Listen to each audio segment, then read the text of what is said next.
G'day folks, Scott here. Today I'm reviewing Upgrade.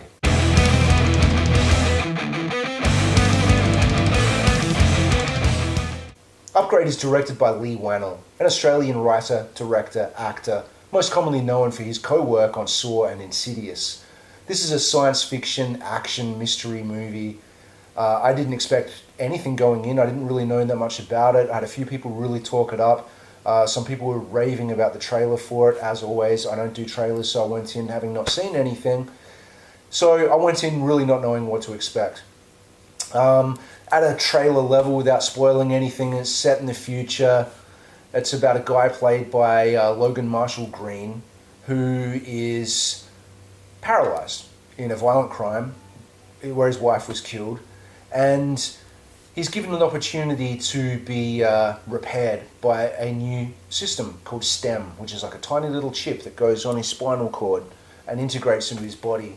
And he doesn't heal him, but kind of takes over his motor skill functions, lets him walk, but, is a whole lot more than that.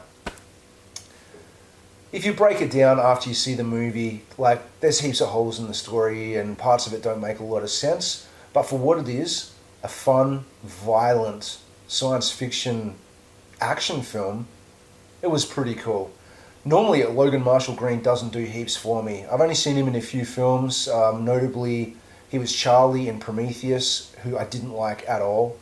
And he was also in Spider-Man Homecoming as the first Shocker guy. Hadn't done much for me, to be honest, going into this knowing he was in the film, or leading it. I was like, I don't know this guy could pull off a leading role. I was wrong. He was really good. So first and foremost, if you've seen the Red Band trailer for this movie, then you've seen the best two parts of the film. There were two extremely gory moments in this film that are in that trailer, and if you saw them wanting to get more of the same, you're not going to. But that's the main negative, really. I think with the budget they had and what they had to work with, this movie was pretty strong. Had some really cool scenes in it.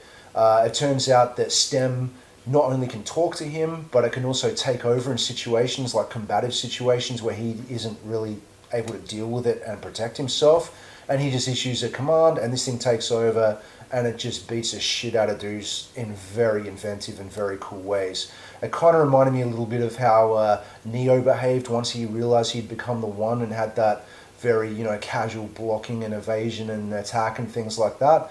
But it was really well done. There was some really cool camera work. I mean, the camera work in some of the fight scenes where a character would be lying down and come up and the camera would mimic that exact movement.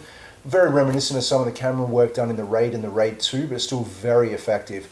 So yeah, I don't have heaps to say about it. It was fun, gory, cool action, well directed, not a huge budget. I believe it was shot in Melbourne. A lot of Australian crew worked on it.